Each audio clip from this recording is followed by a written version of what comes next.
recording now. There you go. And today is January 6th. It's our first community chat of 2022. Last year, we were able to do over 50 community chats. So we feel very happy for that, and because they are being very well received. So we're very happy that you guys are attending. My name is Sandra Reval. I'm the Director of Community Health and Wellness at Montefiore Nyack Hospital. And today we're going to be talking about how to set up goals that we can actually meet for 2022 or for New Year's, or as they say, New Year's resolution. So I have two great guests, as I do every week. So one of them is Denise Roma, our own registered dietitian nutritionist from here, from Montefiore Nyack, and she's also a certified diabetes and education specialist. And we have James Dowling, and James is a cardiac rehab therapist?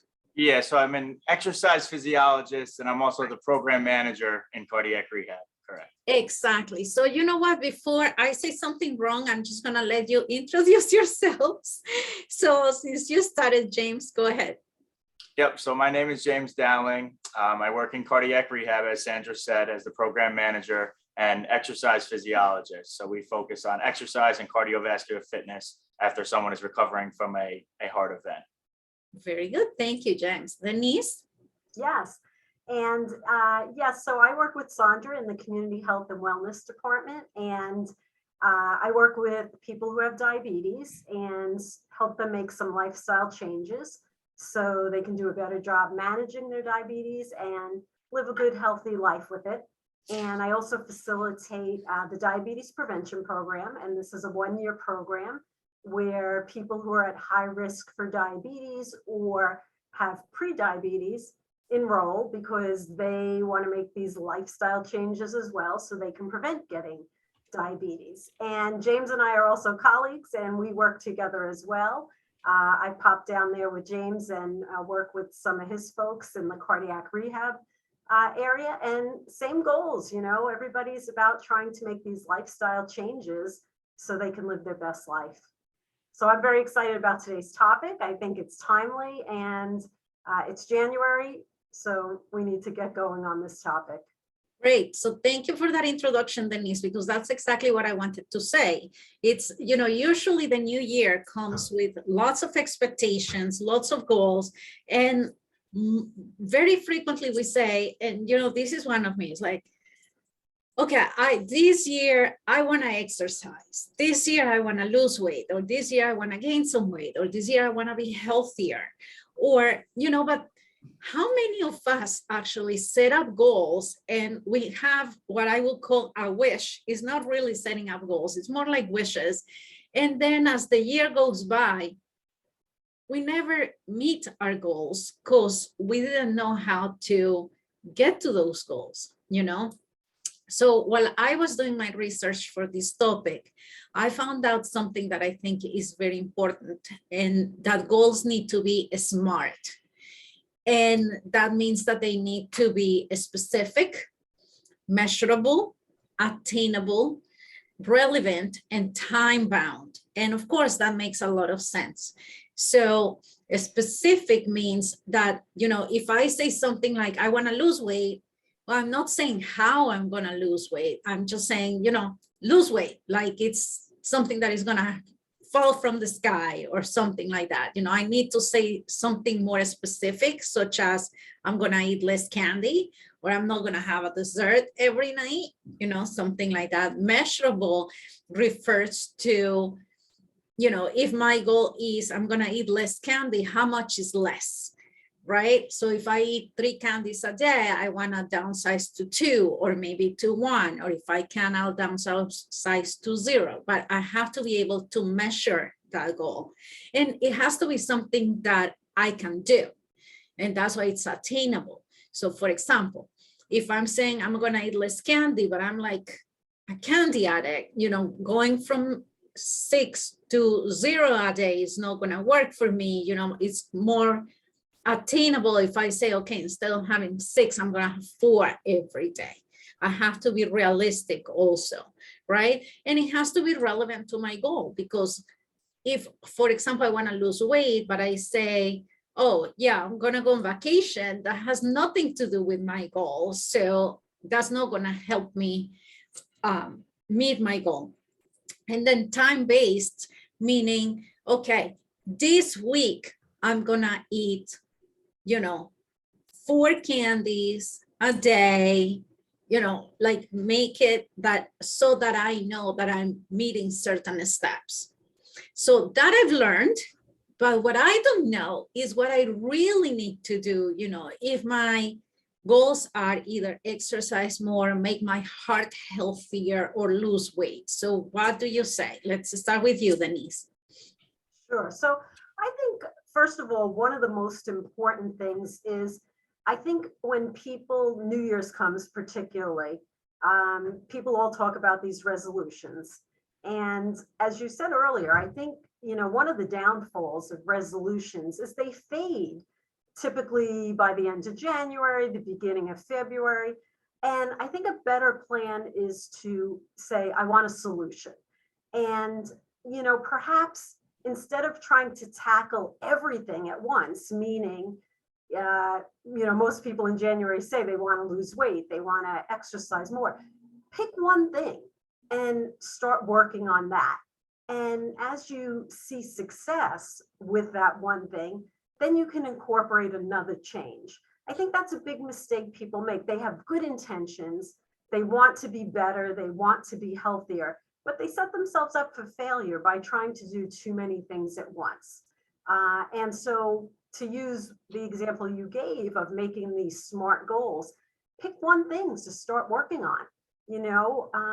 When it comes to weight loss, how many times, Sandra, have you and I counseled people and they say they want to lose weight, and we say, okay, and they say they want the weight loss off in a month. They want to lose 60 pounds in a month. And when I question the person and I ask them and I say, hey, by the way, how long did it take you to put this weight on?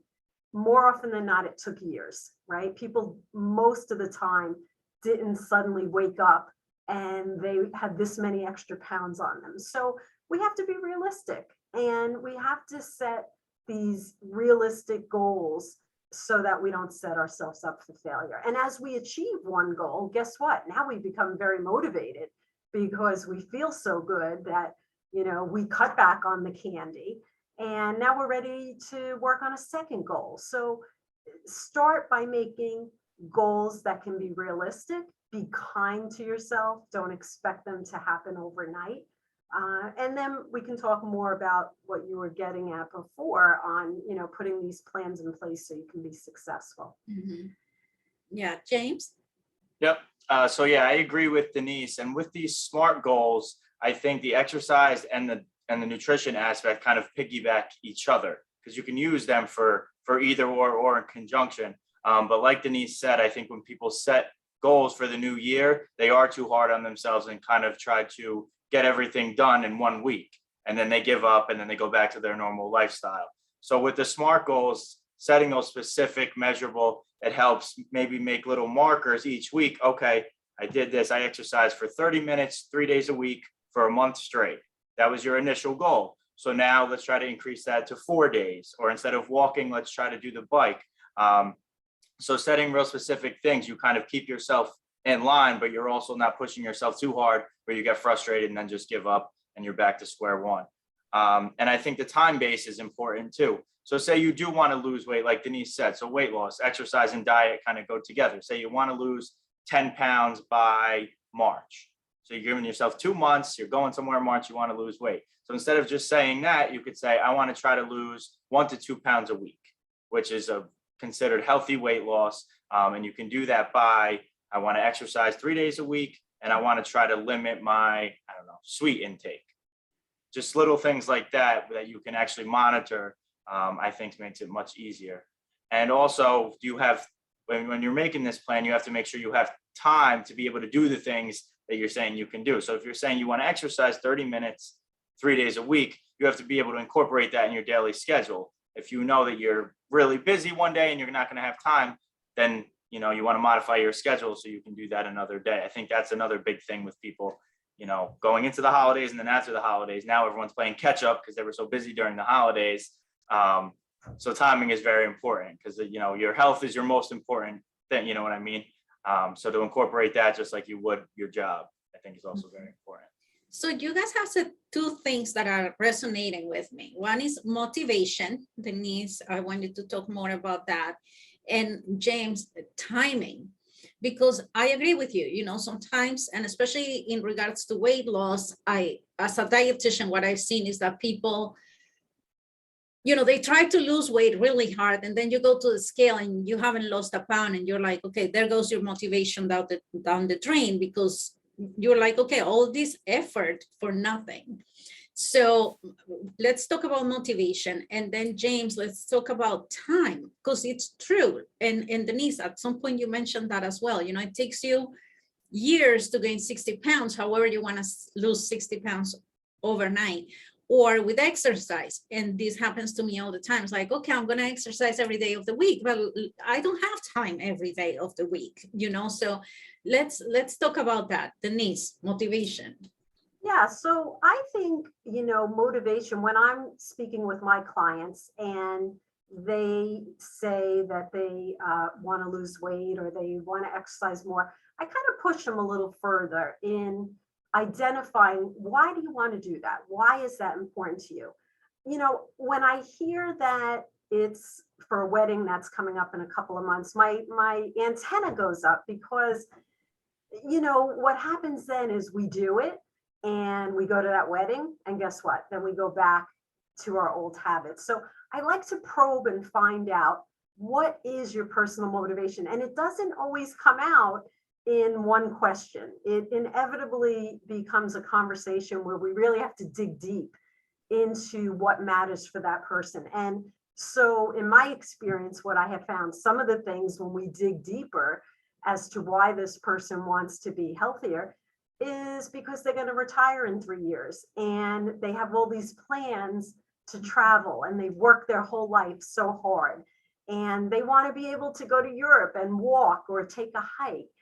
So getting to the root of what this person's motivation is really going to help them make these lifestyle changes, because this is something that's important to their heart, to their soul. It's not about fitting in a dress for the wedding that's coming up.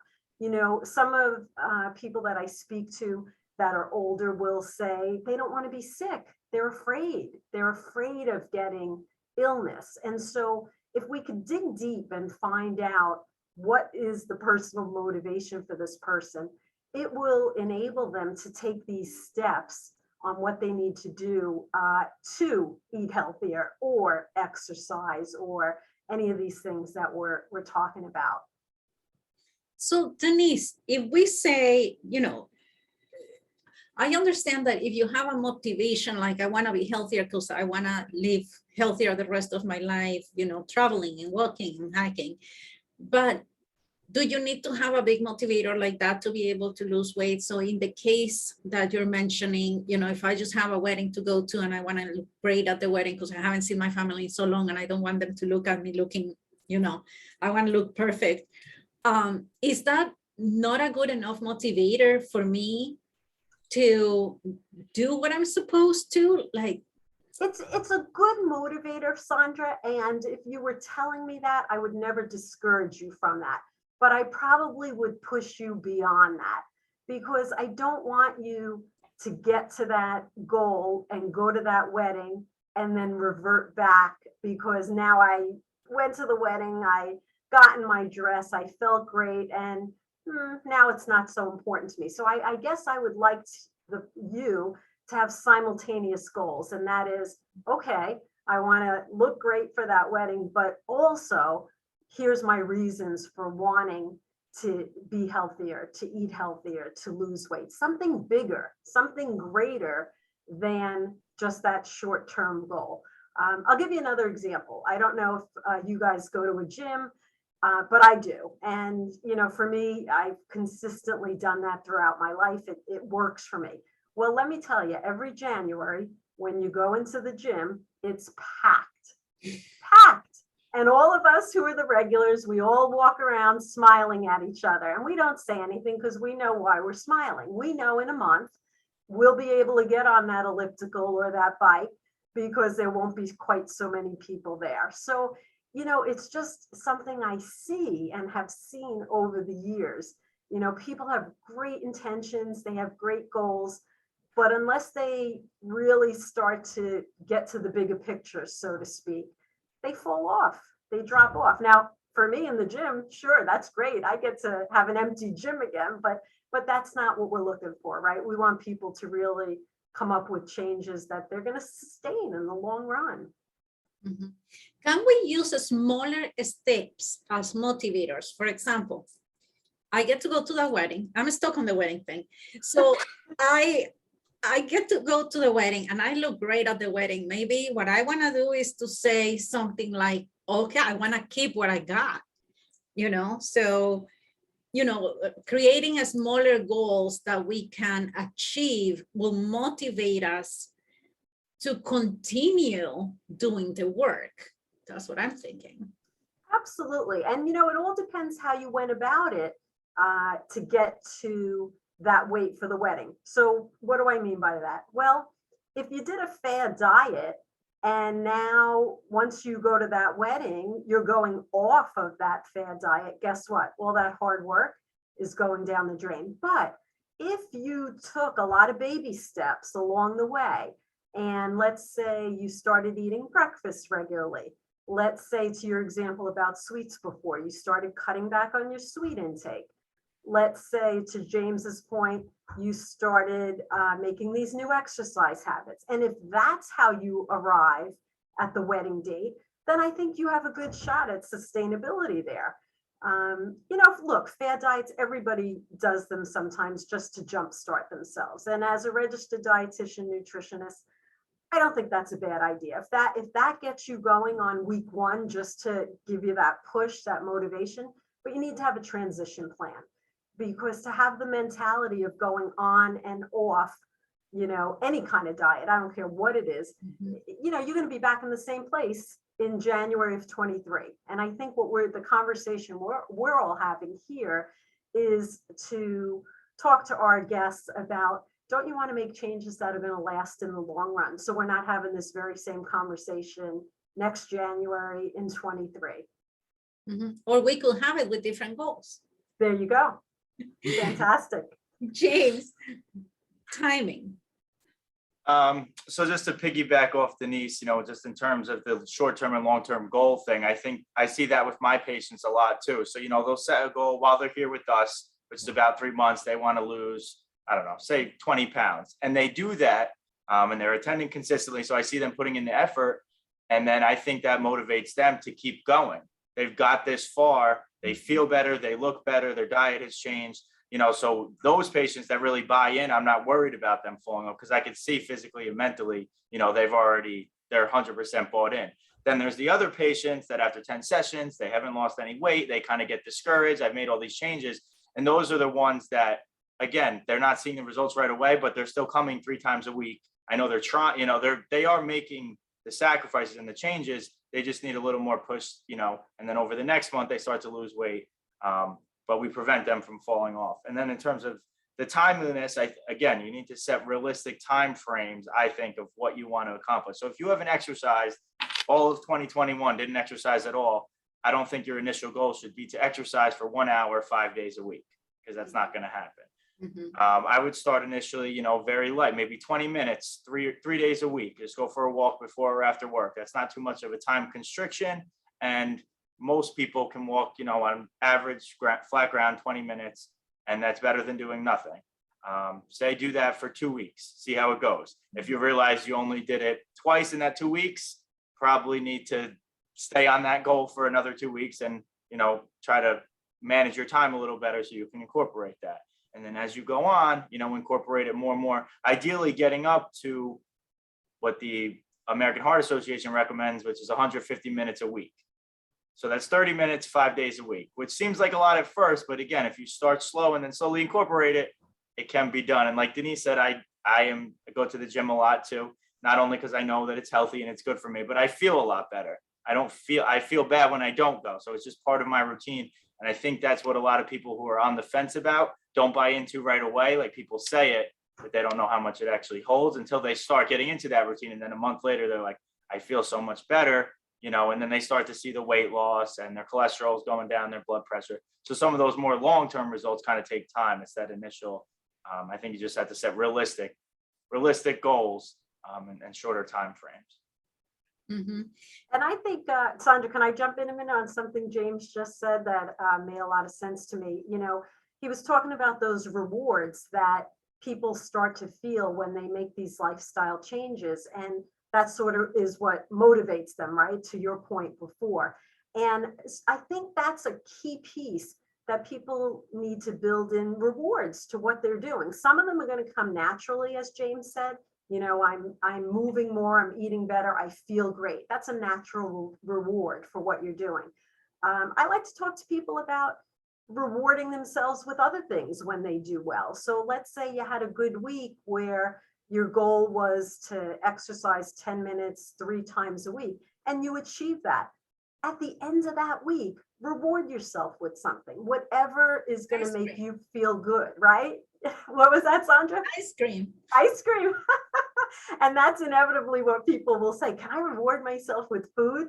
And then we have a conversation and say, well, let's talk about other rewards, because we're trying to reprogram our brain, right?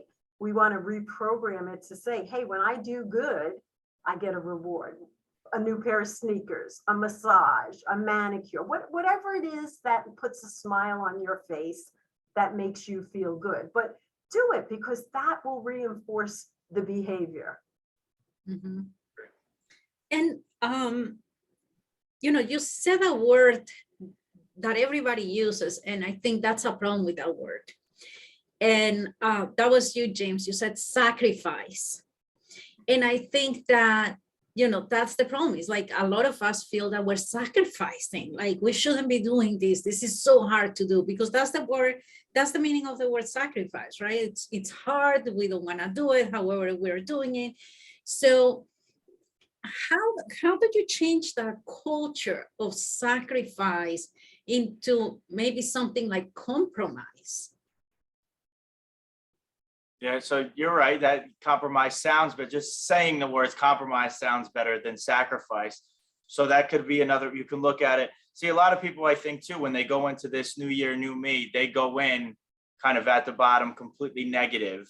Yeah, and you're right. It's kind of, you need to change your mindset. Like, say, whatever, you gained some weight over the holidays, and so did everyone else. You know what I mean? So if it's compromise, in terms of like diet, instead of just saying, okay, I have to give up cookies completely.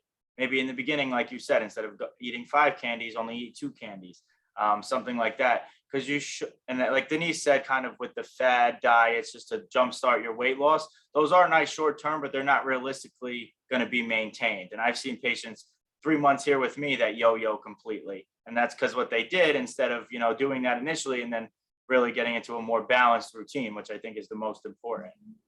It's really about balance too. You have to be realistic with it, but also kind of know what your capabilities are. So when you start initially, for someone who hasn't exercised in a long time, you're not going to try to, go run a 5K. So you have to be realistic with that. And then once you start, like Denise said, once you start seeing the results, I think that's the initial intrinsic motivation to that person. Like, all right, I can do this. Now this is just the beginning, and you just kind of start climbing the hill. My patients that are here with me, they're here about 3 months, and then some of them stay and continue exercising with us on their own. And I love seeing that, because then I know after this 3 months, they're maintaining, I see them continue with that prolonged, because we want this to be a complete, like Denise said, a lifestyle change. I don't want it just 3 months. Okay, I'm better, back to my old ways, because that's not really doing any, in the short term, yeah, you look and feel better, but then you're going to go right back. And I don't want to see you here again for something else, So really, this is kind of just the beginning of an overall lifestyle change. Same thing with the new year. The new year is just the beginning, but we don't want it just to last this year or this month. Really, you want it to last forever, hopefully. And the sacrifice is not worth it. It's true. Yeah, but I thank you for agreeing with me, James, in regards to the word compromise. Yeah, no, it Feel makes that when sense. we- It's kind of it gives a negative demeanor, and that right away kind of pushes people away. You're right. Yeah, yeah. And, you know, I feel that if we compromise with something that we really, really want to do, you know, and it gives us part of that motivation that, you know, I can do this, as opposed to, you know, being like dragged into doing something that I don't want to do, but this is what I need to do in order to get to where I want to go, right? So at this point, I want to invite our attendees, if you have any questions or any experiences that you want to share, if you want to use the Q&A box, the chat box, please interact with us. We'll be happy to hear you. We'll be happy to hear your questions, your stories. Okay, Denise, have you had any cases that you feel proud of? I would say I've had many, many cases of people I've worked with that I feel proud of. And I'll give you an example. Right now, I have a diabetes prevention program in progress, and we started together in October, right? So, you know, we had to get through the holidays. And we had a couple of weeks off over the holidays, and everybody's been emailing me every week and giving me their progress. And here we are, January 6th. And I can tell you that everybody in my class has maintained their weight through the holiday. And that was our goal, right? You know, for those of you who don't know, most people in a diabetes prevention class, they're trying to lose weight up to 5 to 10% of their body weight over the course of a year. However, when we had our last class, which was just prior to Christmas and New Year's, we all agreed that the goal was, if we could get through the holiday and maintain our weight, we would be a success. And lo and behold, our class has done that. So, you know, that just puts a big smile on my face, because now we continue from where we were. And by the way, everybody also achieved their exercise. Their goal is what James referred to earlier as 150 minutes per week or more. And we've been at it since October. So everybody is actually at that point where they're trying to achieve that. And again, everybody's been communicating with me weekly. And even on the bad days, I had my folks, they were doing videos, walking videos in their house so that they could get their minutes in. So, so I'm super proud of them. I don't know if anybody's on, but if you guys are, shout out to you for your hard efforts through these holidays. Yeah, that sounds great. And I'm going to ask you later how you joined the DPP class. James, when we think about exercise, I think most people, just from my experience with patients and everything, think gym. I have to enroll in a gym. I have to go to a gym.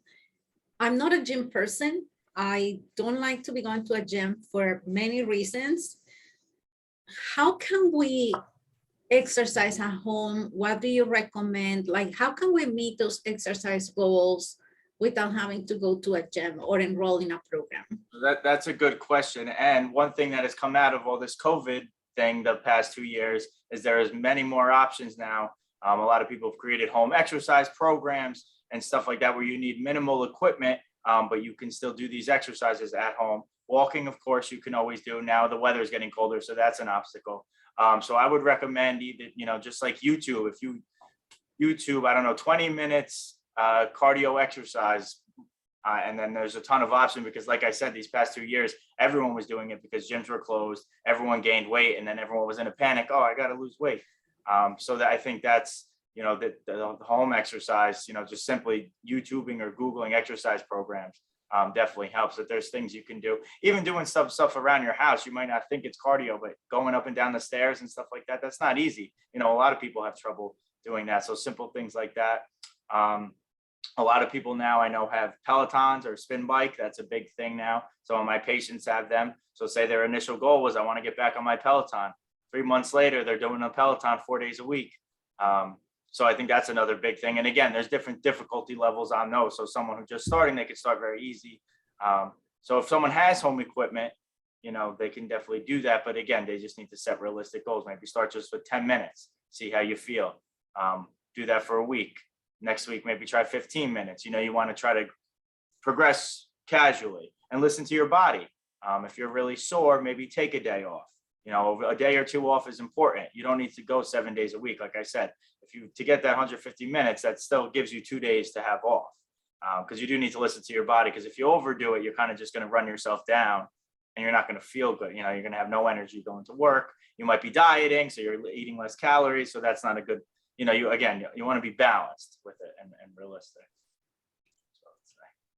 And I think also, I'm sorry, Sandra. Oh, no, go ahead, Denise. I just wanted to add on, onto the exercise thing. I think it's important too that we find something we enjoy. And so, Sandra, to your point, you don't like the gym. If you were my client and we were speaking and chatting, I would never encourage you to go to the gym. You made it very clear to me that doesn't work for you.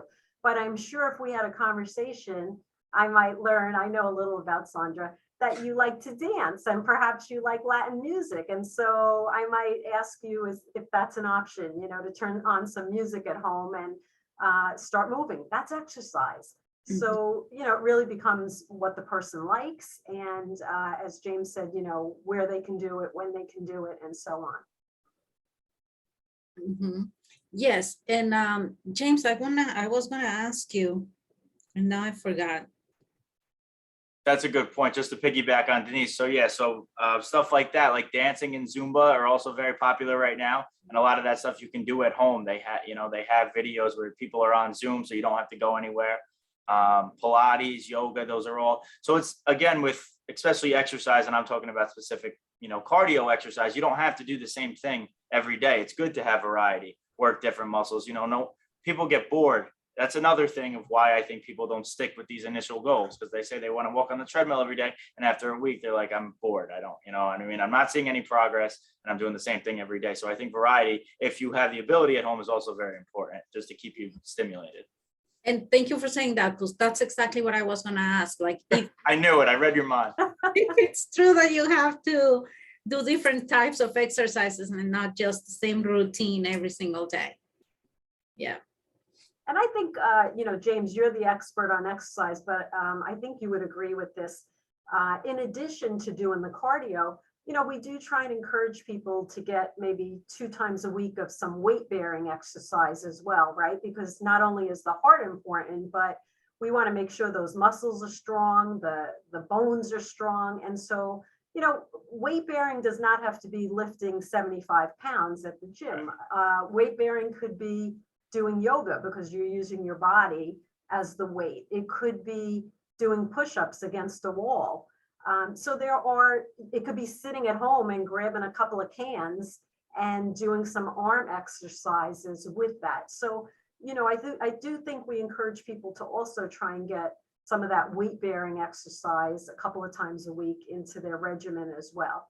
Yeah, and that's also important. I see this a lot. Patients start to lose weight, say they started cardiac rehab, they're exercising, they saw Denise, they're on a diet, they start to lose weight, and then they're like, how can I get rid of this? They have the flab under their arm, how can I get rid of it? So weight training does help with that. Again, start very light, higher repetitions, maybe once or twice a week, incorporate to maybe 3 times a week. But yes, the conjunction together is important, especially in an elderly population, because you want to reduce your risk of falls and strengthen your muscles and help improve balance and things as well. So yes, the conjunction is really the ideal. But initially, if you just need to start with cardio, start with one and then incorporate the strength training. That would be my recommendation. Mm-hmm. James, how do we join your program? So my cardiac phase 2 is after someone has a cardiac event, as a heart attack, stent, bypass, valve. So there's certain diagnoses that are covered by insurance for phase 2 cardiac rehab. And that's where you're on a heart monitor and exercising for 36 sessions. It's about 3 months. After that, I have some patients who decided to keep using our facility like a gym. It's called phase 3, where they no longer are on the monitor anymore, but they continue to use our facility 3 days a week and kind of do their hour exercise routine, still with our supervision, but they're a little more free, kind of like a gym. And to qualify for that, you don't necessarily have to have a cardiac event, but you have some sort of cardiac risk factor. So maybe diabetes, hypertension, high blood pressure, something like that. So things that we can modify. So kind of the goal of phase 3 is if either you were in phase 2 and we want you to keep exercising, or you might have not had an event yet, but you have some of these risk factors and you kind of want to get ahead of it and start, with a structured exercise program. So you don't, to reduce your risk of having a cardiac event. So it's kind of, we get patients from both ways. And there's a, monthly fee, and that's kind of how you qualify. And we would talk to your physician as well. We do get a formal kind of okay from the doctor, that someone would be enrolling in the program. Is that monthly fee paid out of pocket, or is that covered? Yeah. So for phase 3, it is an out-of-pocket expense. Yes, insurance does not cover that, unfortunately. So it's almost like joining a gym, James. Correct. Yeah, it's like we call it like a medically supervised gym. That's cool. And I would imagine, to James's point, I would imagine anybody who's had a cardiac event, there's probably some fear still associated with exercise. So I imagine they must feel a little more reassured, so to speak, that they have experts like yourself and your team there, when they're exercising. Correct. Yeah. And I mean, the ones that are in the monitor program, they get so comfortable here that they like the environment, they know the staff, they don't want to leave. So that's why they keep coming as well. So it's the fear, and then just the comfort level. And especially with COVID right now, they don't trust going to the gym. You know what I mean? We try to do a very good job of keeping. So there's a variety of factors, but it's good to see that program growing. We have like 20 people in it now. We started with 2. So it's good. I want it to continue to grow. So, and I know you guys are always sending me patients as well. So thank you. And this is what I think too, is like, if you're going to go to a gym, you have to pay a monthly fee and all of that. But then if you want to have someone training with you, you also have to pay the trainer out of pocket. And that's Correct. an additional expense. So it sounds to me like here, you're kind of paying the gym, but we got specialists, medical supervision, trainers, and you're not paying for any of that. So it's actually like a good thing, I think. Correct. Yeah, you're. I never looked at it but you're right. You're kind of getting the 2 for 1. Yeah. So they're getting the training and our supervision, but they're still able to do, once they're comfortable, kind of do their own thing. We're here. If we do check their blood pressure, we can monitor their weight. They still have us if needed. Yeah. But the goal is to kind of get into a routine and then slowly get more independent with your, daily exercise. That's great. That's great. Denise, how do we join DPP? Yeah, so the DPP program, as I said, is a 1-year program. And typically I start a new one in the fall of each year. And so if somebody wanted to join that, I would encourage them to either call our department, which is the Community Health and Wellness Department, and we could post that number, or email me and I will put you on a waiting list. And when we have a new one opening up, I'll get in touch with you and then you can enroll. And so to email, it would be my last name, which is Roma, R-O-M-A-D. So it's Roma D at montefiornyack.org. And I can give you more details on that as well. We also have other programs. I'll just take a moment to throw that out there. And so we also have a registered dietitian nutritionist here who does nutrition counseling for a variety of situations. And we also have a diabetes self-management program. And this is through insurance, and it's for folks who actually have diabetes and are kind of looking to get better control, or maybe they're newly diagnosed and they need help getting started. And Denise, I just added your email in the chat box so that people can have it. DPP is free, correct? Correct. DPP is a free program. Absolutely. And you just said it starts in the fall, but I have to say, if we have enough people on a wait list, we will start a program and we don't have to wait until the fall. Like if, let's say from here until March, we get enough people is like what, 10, 12? Yeah, I would say 10 to 12. That would be great. Yeah. Then we just start a new program, because we don't want to have people waiting all the way to fall and then end up with 100 people in a group. No, that hasn't happened yet. I wish. James, were you gonna say something? No, I was just kind of agreeing with Denise. Yeah, and the good thing is that it's free, so it's good. Now, if people need help setting up goals for 2022 or anytime during the year, because there is a health event or because you just want to change the way that you're eating or exercising or anything, we also have individual nutrition counseling, Denise. Yes, absolutely. And so, people could just call our department, and I guess you can write that in the chat box also, Sandra. And yeah, there are, that's not a free program. There are fees, or it goes through insurance as well. And yeah, and that would be a nutrition counseling program. By the way, we also have, I forgot to mention, and you're reminding me, we have a monthly diabetes support group. That's free as well. And it's usually the third Thursday of the month. We're offering all of this remotely. And so that's through a phone conference line. And you can just go on the hospital website under the classes and events, and you'll see that information posted there as well.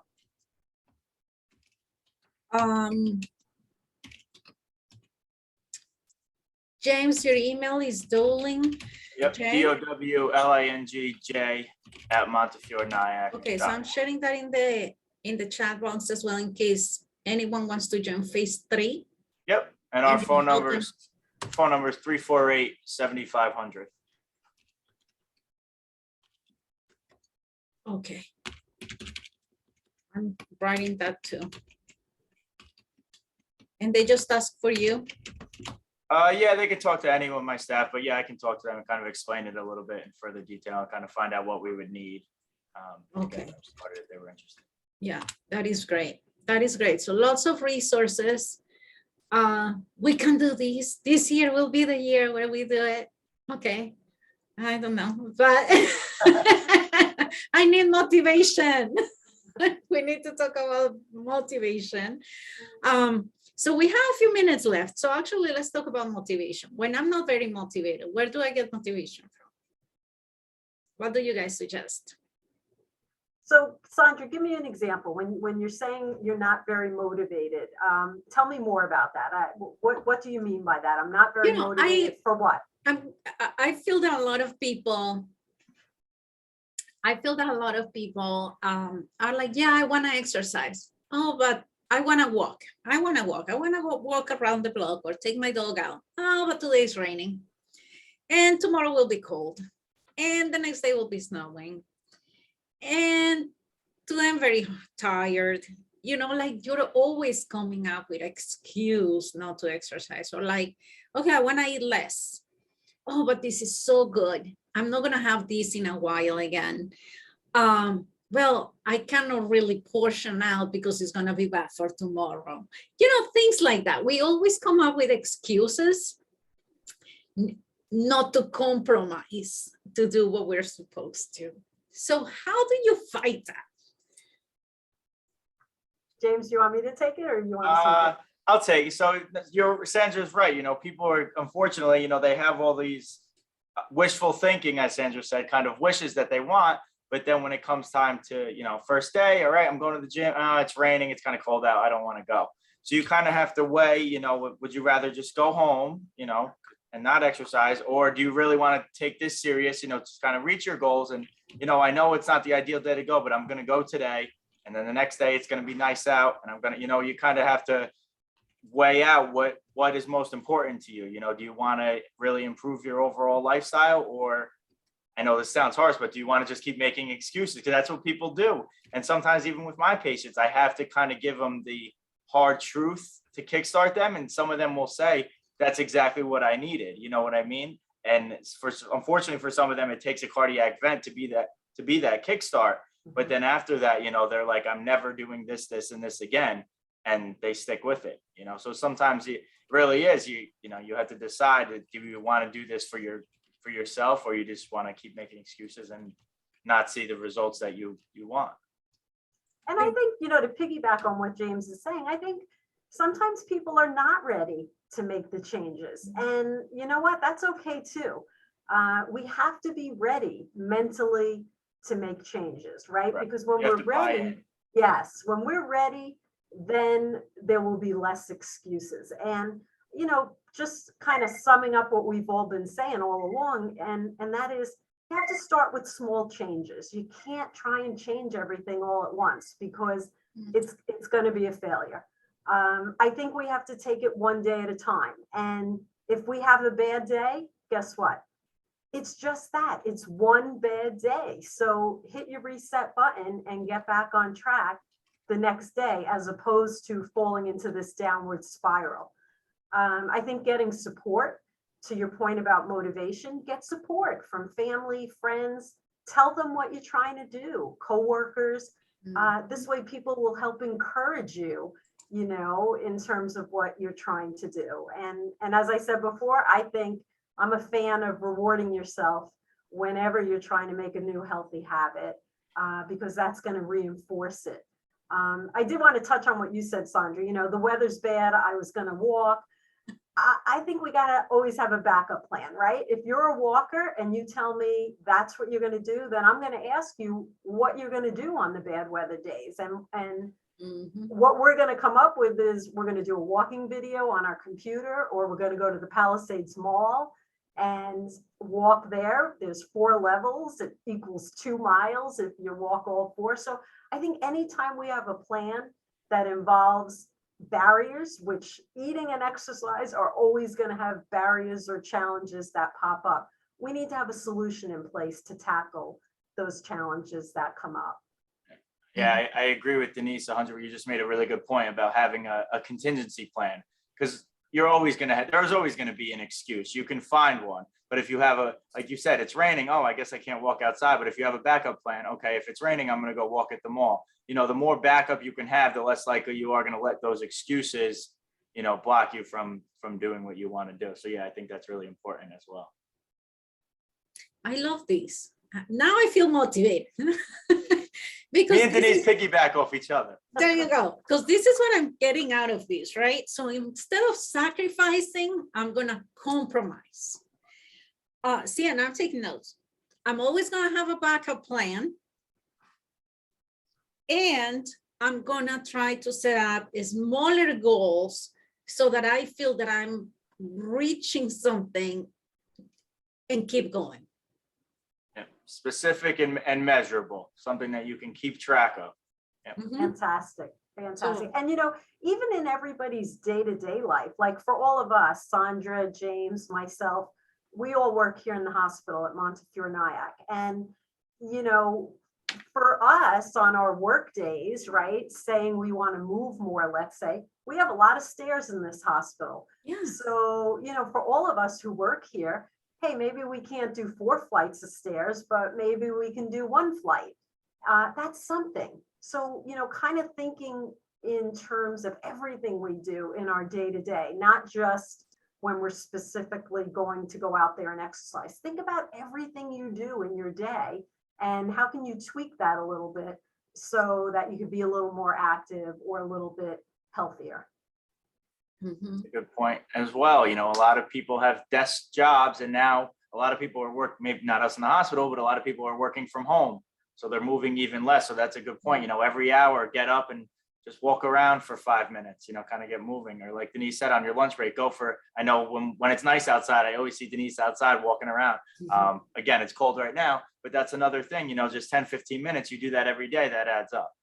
So. And you can set that up on your phone, correct? Like your phone will ring every time you need to. Yes. Or if anyone has a watch, a lot of the watches will tell you that you've been sitting too long and you need to get up. So yeah, that's great. That's a good thing too. If you need motivation, that does it enough times, eventually you'll get up.